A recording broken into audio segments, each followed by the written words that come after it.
और चलिए रुक करते हैं अगली खबर की ओर। रूस ने ईरान के पक्ष में बहुत बड़ा कदम उठा लिया है। रूस ने ईरान के राष्ट्रपति रईसी की मौत पर शक जताते हुए पहले चरण का परमाणु जंग अभ्यास शुरू कर दिया है। इसे सीधे सीधे अमेरिका और पश्चिम देशों को धमकी के रूप में देखा जा रहा है। इधर ईरान के मशहद शहर में करीब 30 लाख लोग और 68 देशों के नेता रईसी के अंतिम संस्कार में शामिल हुए हैं। आपको बता दें कि जानकारों का यह दावा है कि रईसी की विदाई होने के बाद अब रूस ईरान के दुश्मनों पर सीधा हमला जरूर करेगा। देखिए रिपोर्ट। За победу! Ура!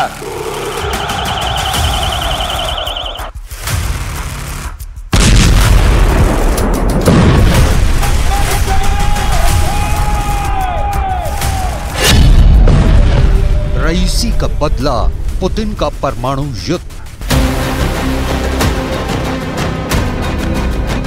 जिस वक्त पूरा ईरान राष्ट्रपति इब्राहिम रईसी के गम में डूबा हुआ था, उस वक्त पुतिन सबसे बड़ी परमाणु ड्रिल या कहीं परमाणु युद्ध की तैयारी के आदेश पर हस्ताक्षर कर रहे थे।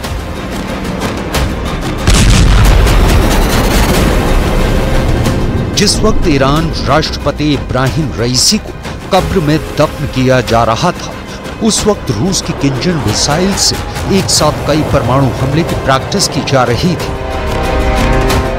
यकीन करना तो मुश्किल है, लेकिन कुछ खबरों में इशारा किया गया है कि हेलीकॉप्टर हादसे में मारे गए राष्ट्रपति रईसी की मौत से राष्ट्रपति पुतिन बेहद गुस्से में है।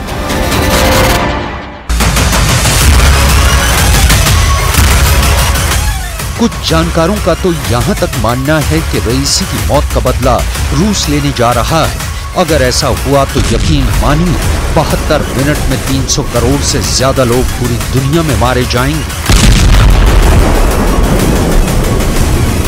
अगर पुतिन ने रईसी की मौत का बदला एटमी हथियारों से लिया तो पूरी दुनिया में 5000 परमाणु धमाके होंगे,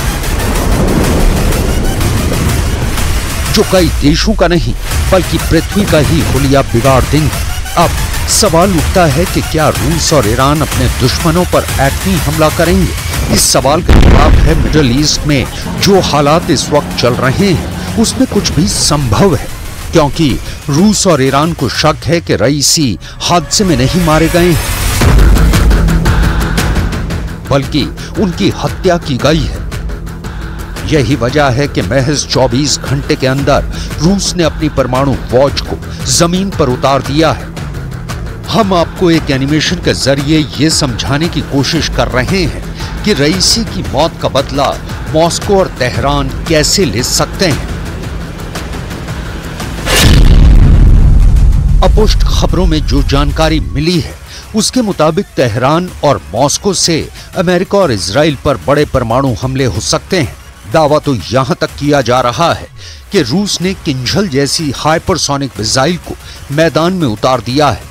रूस की कोशिश है कि किसी तरह से पूरे अरब से इजराइल और अमेरिका के दबदबे को खत्म कर दिया जाए। ईरान वैसे भी परमाणु बम की क्षमता हासिल कर चुका है। ऐसे हालात में रूस और ईरान मिलकर अमेरिका और इजराइल पर परमाणु हमला कर सकते हैं, और अगर ऐसा होता है तो फिर रूस के जंगी जहाज परमाणु मिसाइलों और बमों से अमेरिका और इजराइल को तबाह कर देंगे। दावा तो ये भी किया जा रहा है कि रूस रईसी की मौत का बदला लेकर पूरे अरब वर्ल्ड का लीडर बनना चाहता है। रूस के राष्ट्रपति पुतिन रईसी की मौत पर अपने इरादे जता चुके हैं। Уверенный в себе, прежде всего, человек, который руководствовался национальными интересами, но, конечно, это был человек слова, и с ним было приятно работать, имея в виду, что если мы о чем-то договаривались, всегда можно было быть уверенным в том, что договоренности будут исполняться. अब आप ये भी जान लीजिए कि परमाणु हमला करने वाली रूसी एरोस्पेस फोर्सेस इस वक्त क्या कर रही हैं। रूसी रक्षा मंत्रालय ने रूसी सोशल मीडिया प्लेटफॉर्म पर परमाणु तैयारियों से जुड़ा एक हैरान करने वाला वीडियो 18 घंटे पहले डाला है। इस वीडियो में रूसी एरोस्पेस फोर्सेस की लड़ाकू इकाइयों के कर्मी किंझल हाइपरसोनिक मिसाइलों के साथ दिख रहे हैं। रूस की तरफ से यह दावा किया गया है कि विशेष हथियारों के साथ रूस के लड़ाकू विमान और मिसाइलें जंग के लिए पूरी तरह से तैयार हैं। रूस की तरफ से केवल इतना ही बताया गया है कि दक्षिणी सैन्य जिले में तैनात सेना एटमी हथियारों के साथ मौजूद है, जिनके पास इस्कंदर मिसाइल, किंझल जैसी घातक मिसाइलें मौजूद हैं। खबर के मुताबिक रूसी सेना ने दक्षिणी सैन्य जिले में उच्च जोखिम वाले गैर रणनीतिक परमाणु हथियार से पहले चरण का अभ्यास शुरू कर दिया है। इसके अलावा वायु रक्षा प्रणालियों के लिए किंझल मिसाइलों को परमाणु हथियारों से लैस कर दिया गया है। С своей стороны будем делать все для того, чтобы российско-иранские отношения продолжались бы именно в таком ключе. Передайте, пожалуйста, эти слова руководству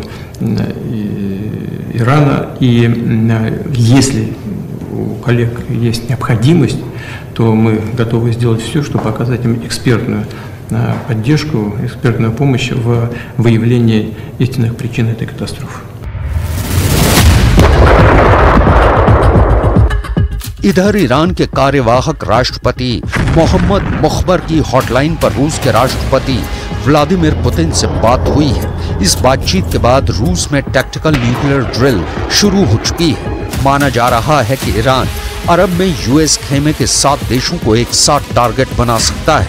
रूस और ईरान के इस जॉइंट ऑपरेशन का खतरा बढ़ता जा रहा है। राष्ट्रपति इब्राहिम रईसी और विदेश मंत्री अमीर अब्दुल्लाहियन की मौत के बाद ईरान शोक में डूबा है। ऐसे हालात में अगर रूस परमाणु जंग करता है तो पृथ्वी पर मानव इतिहास का सबसे बड़ा विनाश होगा, क्योंकि रूस के लिए जासूसी करने वाले एक जर्मन सैन्य अधिकारी ने महीना भर पहले ही बता दिया है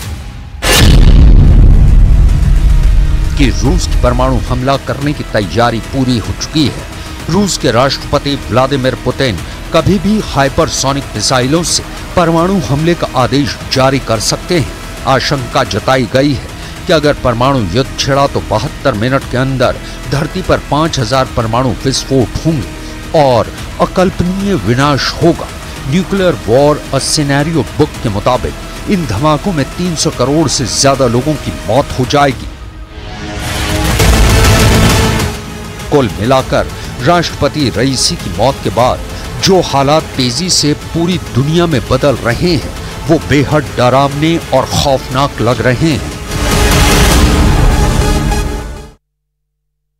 और चले रुक करते हैं अगली खबर की ओर। चीन ने एक बार फिर से ताइवान को चारों